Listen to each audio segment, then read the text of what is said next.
This area of human relationships really brings out the most painful, I think, and unhealed aspects of our lives out into the open. The vast majority of our relationship difficulties come from believing a rather simple thought or collection of thoughts. It really comes from, it's quite simple when you look at it closely. Believing the thought that someone should be different, believing the thought that somebody should be different than they are. You can see some of the light bulbs almost going off. And people, I could almost end the Dharma talk there, I think. I did see some real recognition. And this was a real recognition for me, when this occurred. And I saw that deep suffering was occurring, and it was simply because I believed a thought.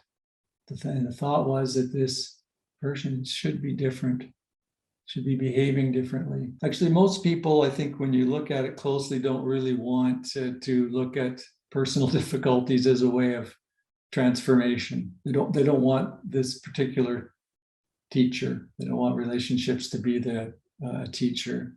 They want relationships to make them feel happy, right? And good, appreciated, loved, secure. And in fact, looking a little deeper, we really want relationships to kind of cover over our unhealed pain and trauma through this process of people making us feel good and happy. So really, we want our relationships to kind of mask our core pain. And the more we do this, the more we rely on relationships to mask our core pain, the more we suffer.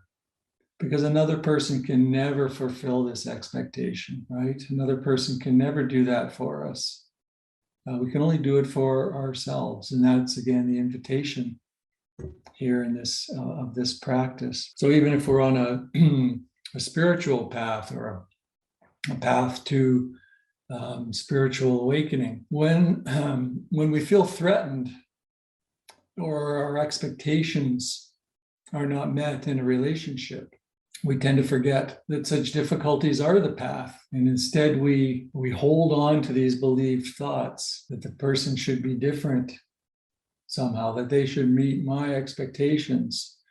And so we either lash out or we suppress, repress our reactions, kind of deny it and then suppress it because it's too painful to face. So what if we could approach difficulties in relationships in a different way? That's really what I'd like to talk more about, is a way that we can approach our relationships that directly supports our awakening, our discovering our essential nature, that nature of big heart that we are exploring in the guided meditation, the always present true heart. That's our essential nature that unconditionally loves, is love, can't be anything but love. So the first, and I think the very first thing that we need to do, the first step, is to acknowledge that often in our relationships, we want something. We expect this other person to fulfill some want or need. We want to feel loved, we want to feel appreciated, we want to feel happy. So we have an agenda coming into the relationship. You could say that the I love you often means I need you. And this, this scenario might work for a while, but what happens when the other person doesn't live up to our expectations? What if we don't get what we want? What if we don't feel the way we want to feel from this relationship? Just reflect for a moment and reflect and think of a relationship that has gone off the rails, where there's been difficulties. What was the root of it? I know when I have reflected on this in the past, I've noticed that, wow, I had a deeply held believed thought that this person should behave in some expected way. In fact, I almost felt like there was a promise that they would. But of course, they never made that promise. It was just a perceived a thought that they had actually made such a promise. It went off the rails because something happened that didn't conform to this believed thought, this expectation that they should be some way that I thought they should be, not that they should be who they are. So often our relationships go off the rails because people don't meet our expectations of them, some believed expectation. And this is seen as a promise from the other person when in fact they never made such a promise. Of course, we can, we can prefer that a person be a certain way, preferences. But that's different. We can have this preference, but our love for them does not depend on them meeting the preference. It's not a condition for love. It's really merely a preference. I'm not going to go too much into romantic relationships. I often get questions like this on retreats and so on. People have their difficulties in romantic relationships, but we can see when we look deeply that they are full of expectation believing. They're full of these believed thoughts that come in the form of expectations. Each person comes into a romantic relationship with believed thoughts that are kind of almost requirements for the relationship to be successful. Requirements such as care, attention, appreciation, time, and so forth. But satisfying the requirements of the other person is often not the priority. So each person has this requirement, expectation, believed expectation, but that's really not the priority of the partner. In fact, a lot of times they don't even know what the expectation is. That creates you can see the difficulties that creates. So it's often not a priority. Each is driven by their needs, which are believed thoughts, but neither the other isn't prioritizing these needs. So inevitably there's struggle, right? There's conflict, there's struggle. It's inevitable. It's inevitable. So the practice, another key aspect of this practice would be to use such reactivity as a signal, kind of a bell, a wake-up bell, a mindfulness bell, to see it. You may see blaming behavior when we see thoughts of blaming another person. That can be a signal, another mindfulness bell. So we begin to notice this kind of reactivity, this blaming. It might come in the form of thoughts such as this person should not have done this, or I hate it when she, he, they do this, or this isn't fair or right. If you hear these thoughts arise, these can be little mindfulness bells. Here's a believed expectation that's coming online in this relationship. So it's a signal to practice. And it's hard to do, right? Because in that moment, you want nothing more to do. You want to do nothing. You want to blame the other person more than anything. Right? And so it's so much easier just to continue with the blaming rather than to turn it around and look inward and see, face our own unresolved stuff, our unhealed pain and trauma. So I'm not saying this is necessarily easy, but this is the practice in relationships. And this is why it's such a powerful teacher. So we begin to understand that we're called in this moment to face our own unresolved stuff. We begin to see and investigate what is unfolding. We begin to see the believed thoughts, begin to see the perceptions, sensations in the body, tune into the heart space, begin to see our deeply held, believed thoughts, beliefs. I'm not good enough. I am unworthy of a loving relationship. deeply held thoughts, believed thoughts. These types of believed thoughts are at their root, the core, our core unhealed pain and trauma. So we're really allowing this to surface. We're allowing it to surface, and we're turning toward what we've often spent our whole lives avoiding. So it takes, I believe, it takes tremendous courage to practice in this way. Tremendous courage and a deep aspiration to know the truth, because we're really getting at these root fears, right? Very deep fears. We see that our lashing out comes from fear, or repressing and suppressing comes from fear. Fear of being alone, fear of rejection, fear of losing control, fear of our inadequacy being exposed. So many fears that are uncovered. So a key piece of the practice at this stage is, what is the fear that is present in this moment? So rather than suppressing or expressing, we look and see. I think that can be almost a mantra of relationships. Rather than suppressing or expressing, we look and see. I didn't intend that to be a mantra for the talk, but it sounded so good when it came out of this mouth that I think it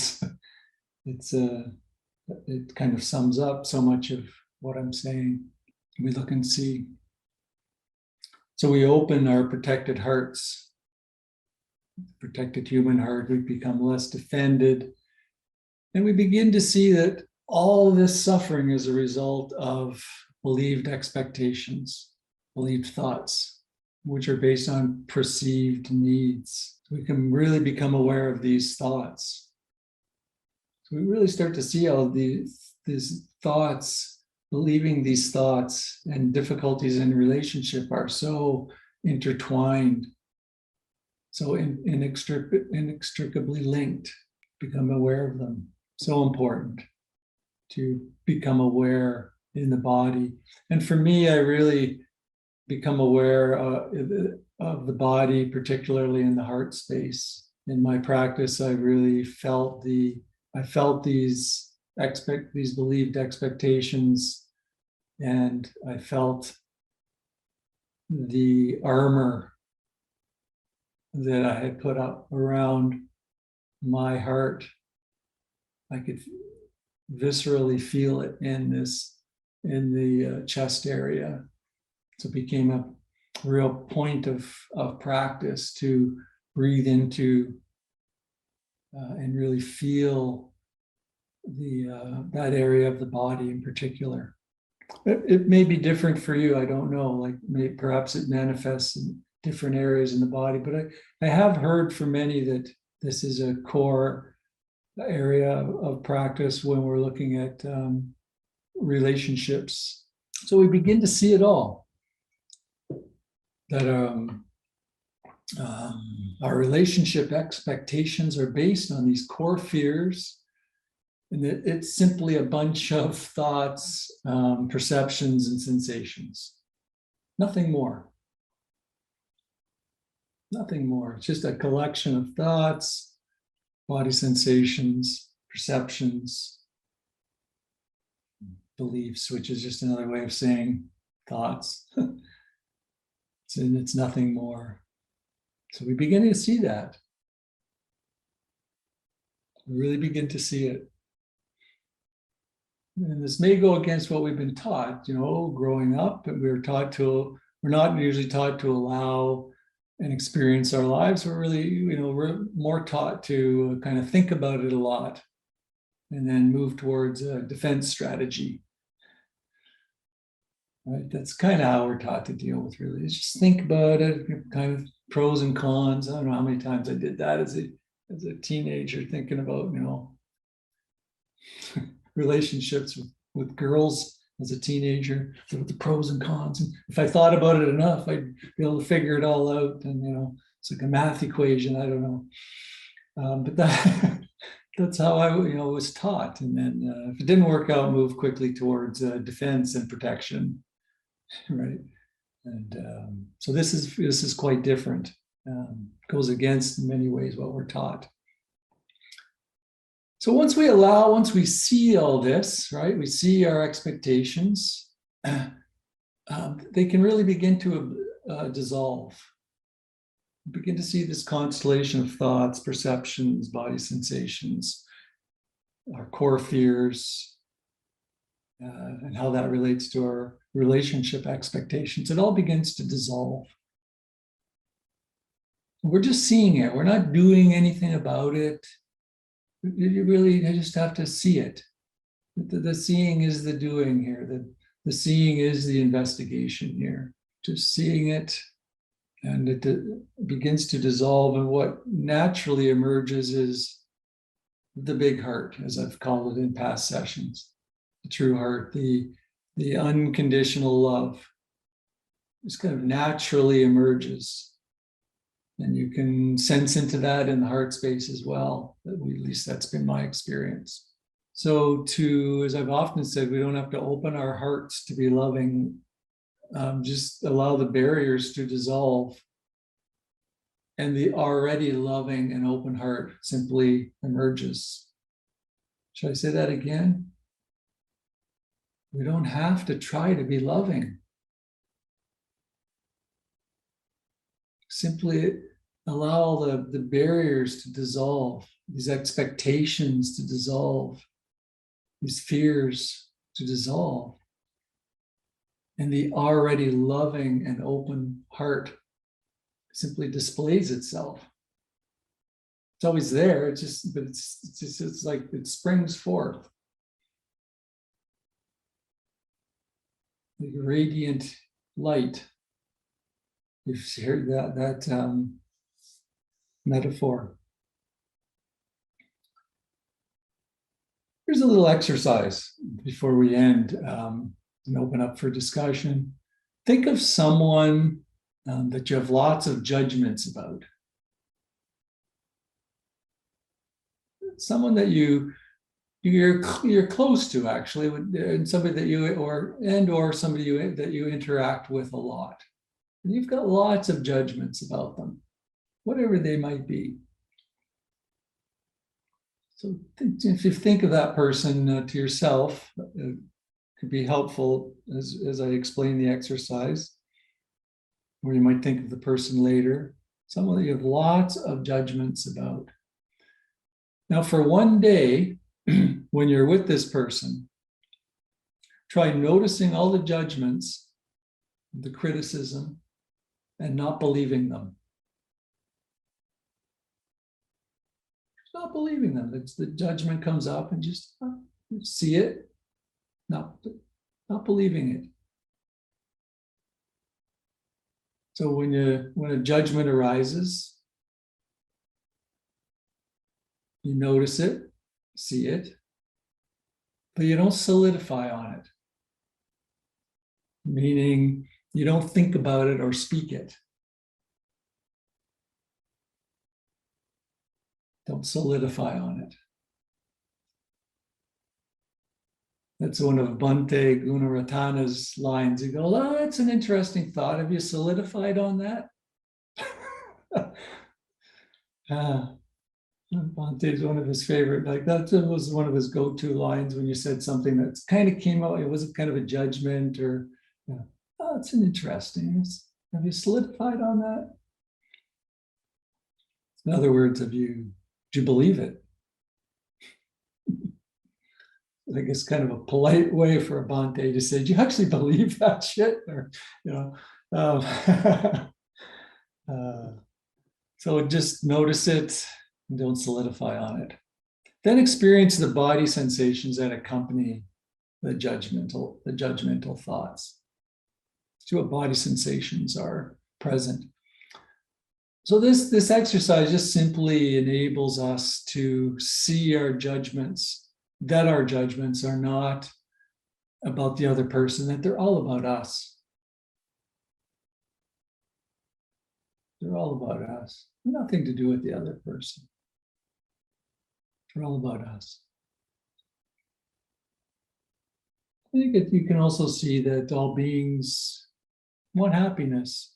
And actually, they want happiness, and all beings want their essential nature to reveal themselves, itself, to reveal.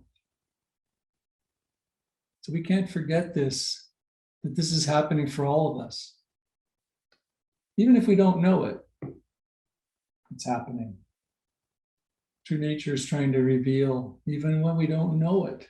You kind of recognize too that as the egoic selves, we're doing the best that we can.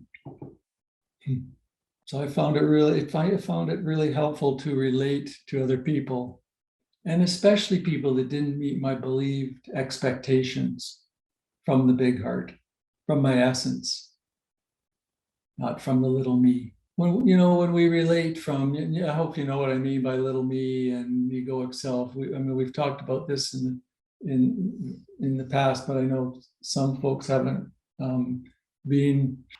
had those teachings. But when we relate from somewhere other than our true nature, so what I call the egoic self, what's there other than true nature, we naturally relate to the other person's little me or egoic self. So you've got two little me's relating. What's going to happen? What's inevitable? Conflict, difficulties. So if you get into into relationship difficulty, you just kind of step back and go, oh, that was it. It was just little me relating to their little me. Two little me's. We had conflict. What else could happen? That's it. That's all that happened. Oh, here's big heart. I can relate from there now. I can see this and I can relate from there now. What happens when you do that? It all just dissolves. It's seen for what it is. We see that when the wants and the judgments of two egos interact, egoic selves interact, conflict's inevitable. So there's no use being surprised. You can just see it. This is what's happened. And when two essential natures or essences relate, the only thing that can emerge is unconditional love. Happiness just emerges naturally. And it's not a happiness based on our expectations being met or getting what we needed or having, our expectations met. It's a happiness based on relating from our deepest and truest nature. It's that the true connectedness. It's what John Wellwood would call perfect love.